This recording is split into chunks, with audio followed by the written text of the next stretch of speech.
Belinda, and I work as a business coach down here in Cornwall, and for the last 18 months I've been working on a project which is taking the agile methods that are used in software craftsmanship and introducing those to completely non-software businesses. So as Will mentioned, Will's here in my part of the team, and I think Karen's come in, so we'll do that. And that project is going to blind me, which is nice. So, as I say, we've been running a project, which means, and I'm going to have to apologise because I'm going to have to keep turning around and looking because I haven't got so the project is all about taking the principles of Agile out of the software sector and introducing them to some of the high growth businesses that we work with through the Grow Cornwall project. So we've worked with around 50 high growth businesses, and it's been a real success. It's been really, really positive, and some of those businesses are in the room, so that's great. And so first up, I want to show you a quick 4-minute video, which is some feedback from our clients on kind of the problems that they were facing and the benefits that Agile brought them. And then I'm going to give you a little bit of a whistle-stop tour for kind of 15-20 minutes about some of the tools that we took and we adapted. So.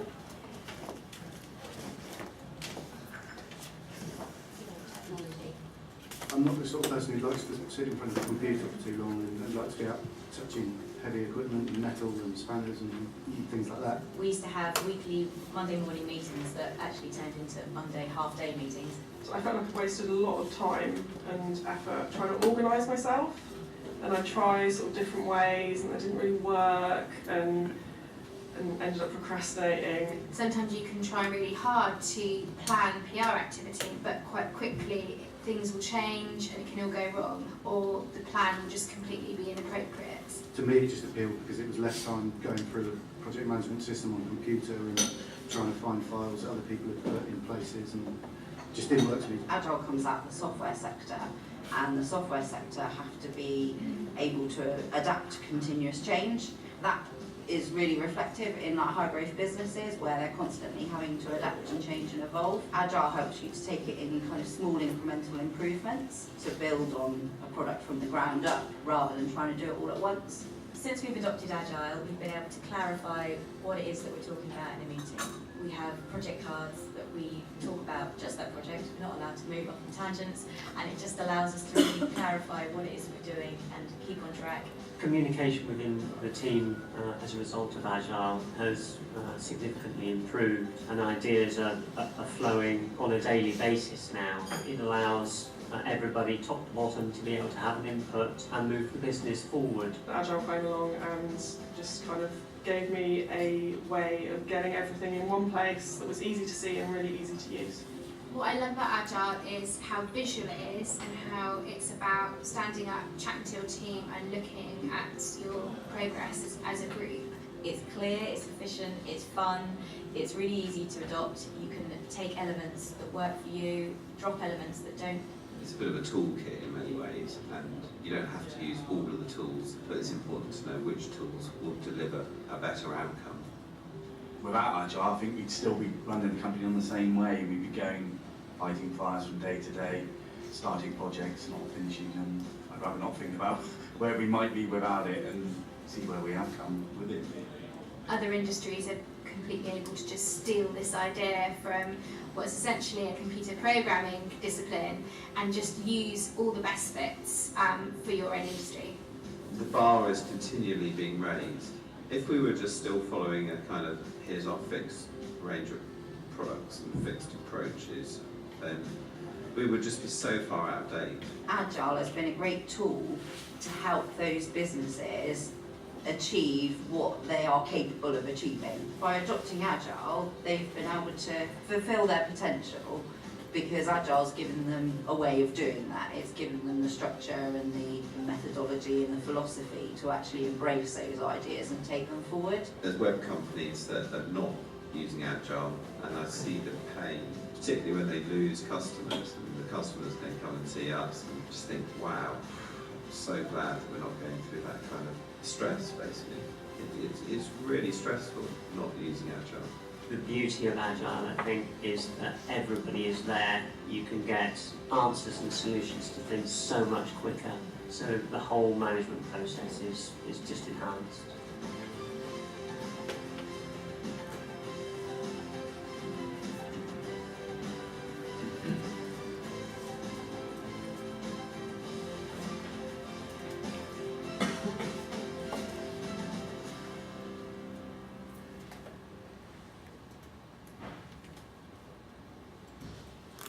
So hopefully, I kind of thought, what better way is to get actually the businesses to talk about their adoption of Agile.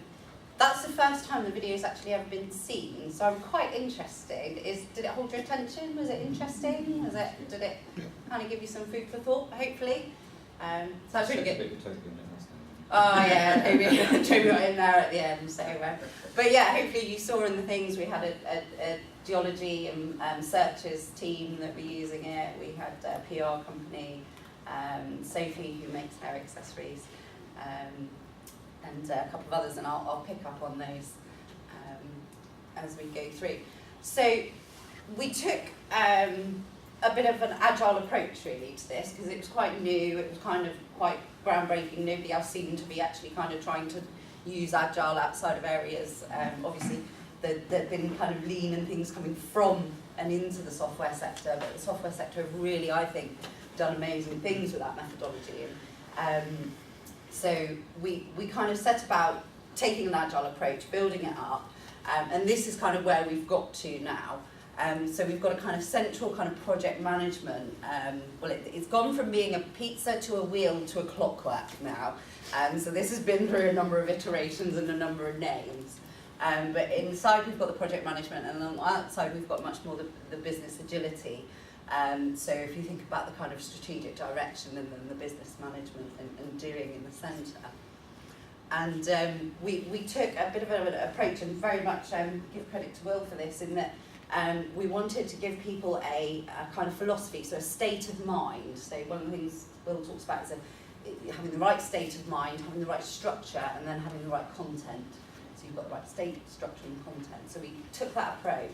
So we're really about sowing the seed of what an Agile philosophy is, so it's embracing change, and then giving them a structure, so giving them a methodology to work with, and then content, including kind of tools and materials to help to really kind of embed that. So one of the examples of kind of sowing the seed of philosophy was we use this, which you might kind of seem familiar from life cycles, business life cycles, market life cycles.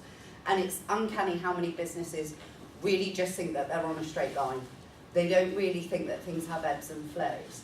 So this was a really powerful, and probably the best example I can give is when I'm working with a startup business and they've got a fantastic vision and they're going, yeah, you know, we're going to sell to everyone and everyone is going to buy our product and everywhere is going to sell our product.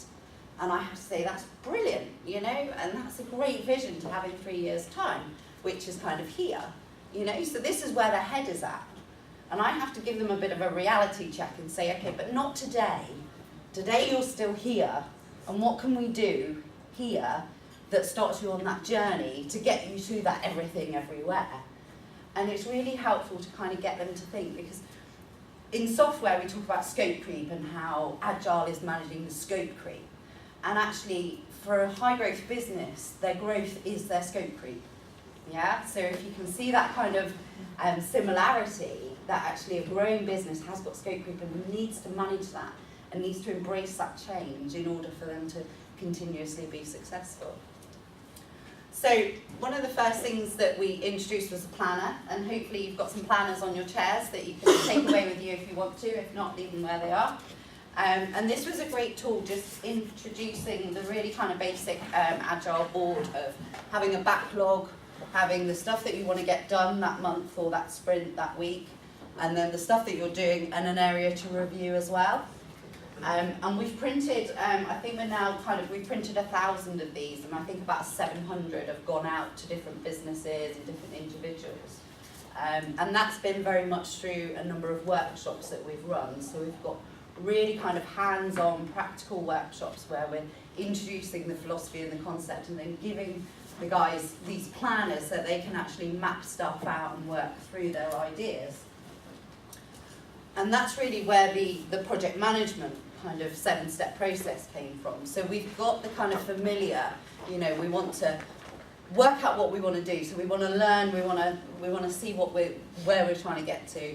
We want to do a little bit, and then we want to review that, and we want to learn and do and review, and we want to take that iterative cycle in very kind of short steps. And then going through the spiral, we want to make sure that we've got the right team for the right project.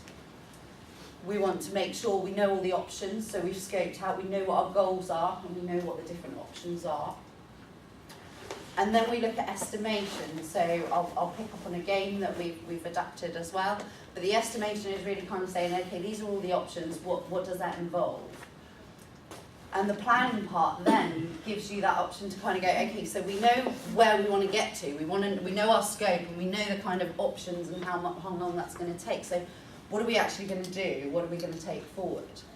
And from that, we decide on time boxing, so sprints, so they take a 2 or 3 week sprint of work. And throughout that sprint, they'd be having stand-up meetings, but actually just sowing that seed again of having a real-time board with continuous development and continuous feedback. And then into the reflection cycle with the retrospectives and reviewing, and actually enabling them to stop, work out where they've come, and then we go through the loop again. So back into team, have we still got the right team? Do we need new skills? Do we need different people on the team now to take us through our next iteration?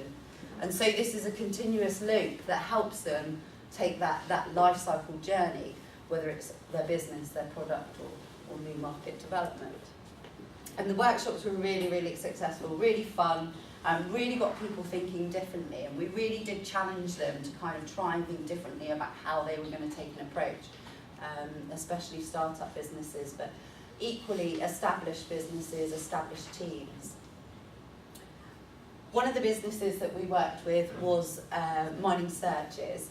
And you can see they've got a sprint board here, and very much from the workshop we then used one-to-one coaching to help the businesses to develop their own boards. So boards that were suitable to them and unique to them and fit their workflow. And this has worked really, really well for them. And actually now it started off with the one team, and there's 3 teams within the business, and now all 3 teams. So it's kind of gone viral through the team of 20. And as you saw in the video, you know, Paul, who owns that business, has really felt now that he can, because the team was growing, and he was kind of having to accept that kind of growth, and he needs to be able to delegate, he needs to empower his staff to be able to do things, but he still wants to know what's going on because it's his business.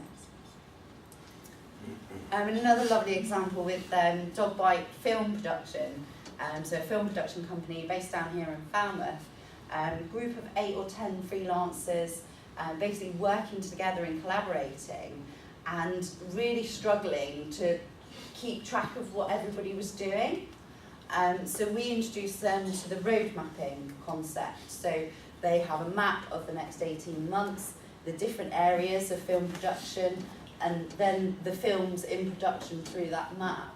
And that's really helped them. And in the video, you saw where Michelle was saying, you know, we used to have half-day meetings on a Monday, and now they're much quicker, slicker meetings. Everybody knows where they are, and they're able to kind of feed back and bounce off each other much quicker and easier. So snap estimation, again, Michelle mentioned it in the video, which has been really valuable for them. Are any of you familiar with Plan and Poker? Yeah, so yeah, quite a few, more than half of the room. So what we did, Plan and Poker is an estimation game in software, for those of you who don't know, and enables you to allocate a value to a task or an activity using a kind of poker game type thing. So you decide your number and then you all play it at once, which stops people being influenced by others. And we changed it slightly, so we used the kind of estimation model in Moscow, and we also actually developed our own. And then the number set is slightly different, just to align really with things like days and weeks. So 4 hours would be half a day, 8 hours would be a day, 40 hours is a week's work. which then allows them to really communicate. And I think, again, you know, definitely businesses have continued to use it, but that one time that you introduce them to the game, and we use the concept of a cup of tea. So everybody in the workshop estimates how long it would take to make a cup of tea, and we get variations from kind of 1 minute up to 15 minutes. And it really helps to sow the seed of, actually, we don't all think the same. We all think differently, and we all estimate differently. So one person was like, well, you know, the hot water's there, so I'm just going to go in, I'm going to make myself a cup of tea. Whereas somebody else who said 10 minutes, they were kind of like, well, actually, I thought I was making a cup of tea for everybody, and then I thought I'd probably have to make a quick call while I'm making that cup of tea. So, you know, and they had much more kind of in-depth. And I think the best actual workshop was when we had this whole discussion about how long it was going to take to make a cup of tea for the break. And then I said, right, okay, so who wants a cup of tea? And nobody wanted one. So actually we'd gone through that whole estimation stage, and actually probably what the first thing we should have done was ask people who wants a cup of tea. So it's just sowing that seed in terms of, you know, getting people thinking really, and I think that's really a beauty of a lot of the Agile tools that we've got. Another good concept that a lot of businesses picked up on is the idea of the minimum viable product. So we kind of renamed it minimal viable proposition, just because not all our businesses build products.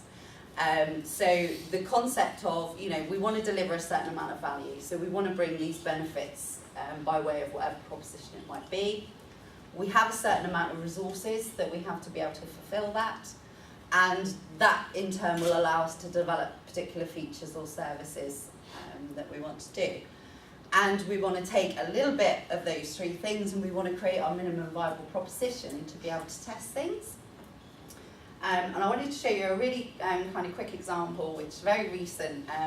Last time I went to see Sophie from Carolyn Glory. She makes hair accessories, beautiful, flowery, flamboyant hair accessories, and has really kind of got a natural, agile approach to things. And back in July, she kind of squeaked down the phone at me that she had this great idea. She'd been on social media, she does a lot on social media, and she said, somebody just really flippantly said to me, I wish I could set up a direct debit. You know, I just wish I could set up a direct debit, pay you something every month, and you send me something lovely. And she went, I can do that.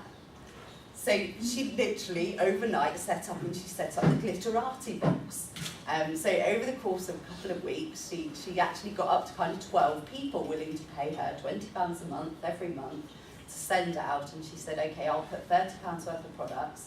You won't get to know what products are in the box, but you can subscribe to this. So she sent out her first 10 boxes in August, and it went really, really well.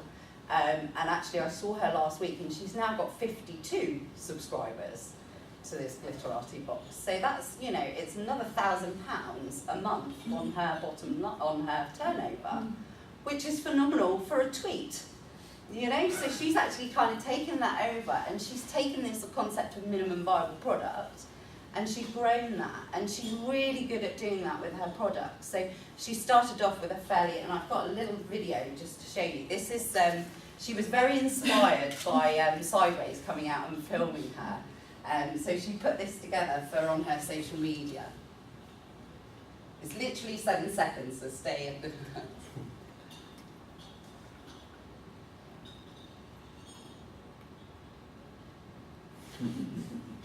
simple, isn't it? But effective, you know. So she's put that out on social media, and that's in turn, I can almost guarantee she's probably got 60 or 70 subscribers now. But that's homemade by her and Gareth, who run the business. And I think a really beautiful example of minimum viable proposition.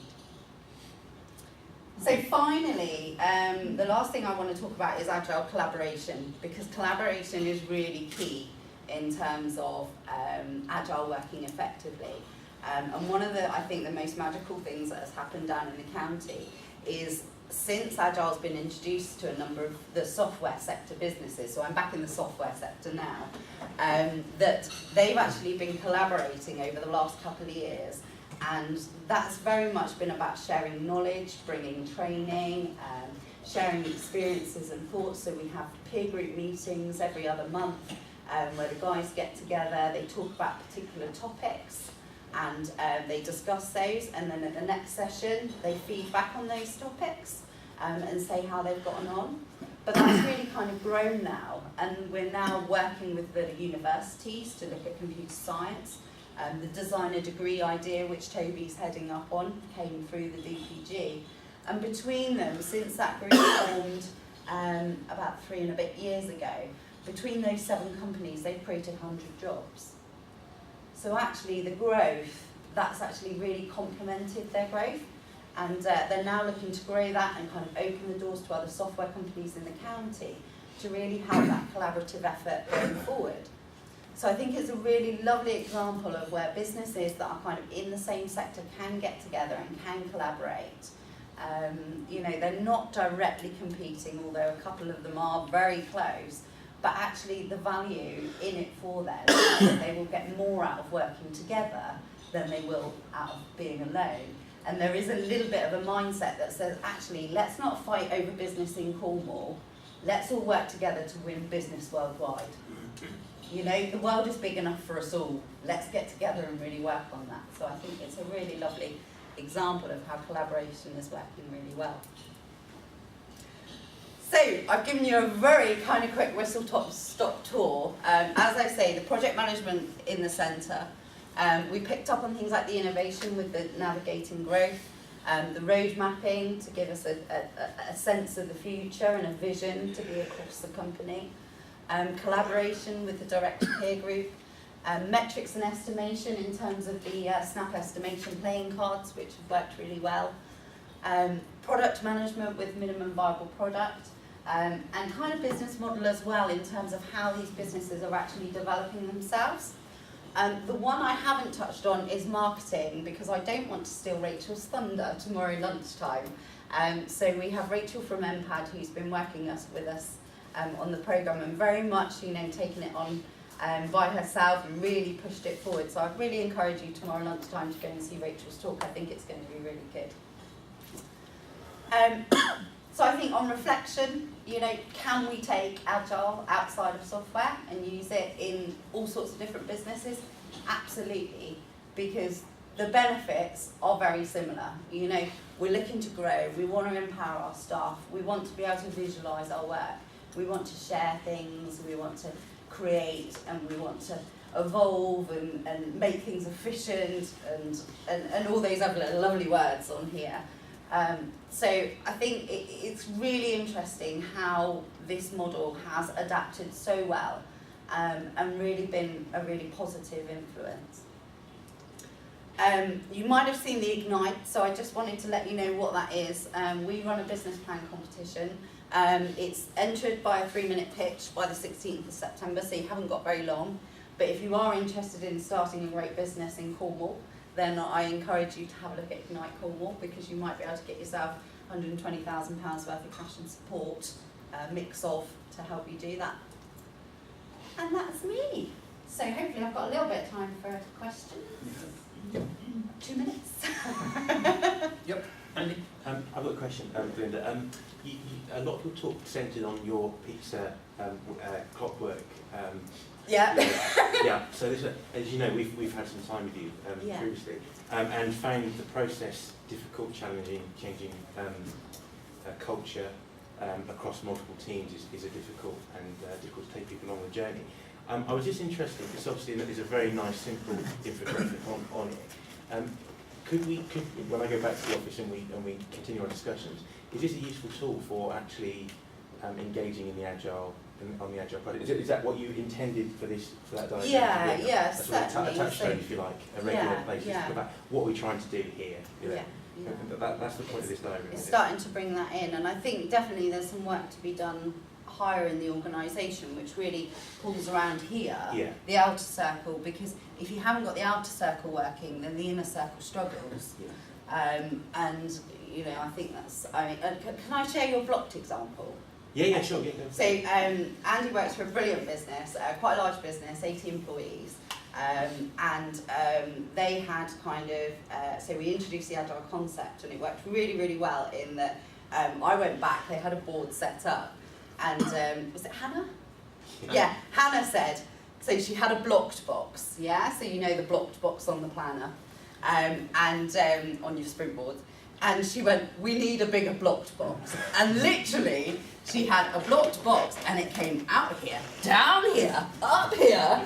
And it was just absolutely overwhelming. And she was like, we need a bigger box. And Will and I kind of challenged that and said, do you? You know, what is this? And actually, it was kind of quite a simple thing, actually. It was that the time frame that was set on their life cycle for product development was set at 2 weeks. But it was taking 6. So things were just backing up and backing up and backing up. And it gave a real visual so that when management saw that and they went, oh my God, what's happening there?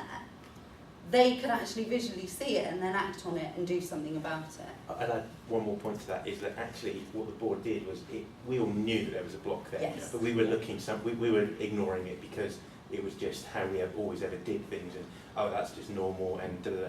But it was actually only when we had to redesign the board, the sprint board several times for an ever-expanding list, that actually it not only that, but that very much made it something we couldn't ignore. You just couldn't ignore it anymore, because it reached this kind of tipping point. It was the visual communications aspect, not a question. Sorry, I just wanted to say that just in our experience of like getting people to adopt Agile, and this is just in response to you were saying how do you get the whole organization to adopt it.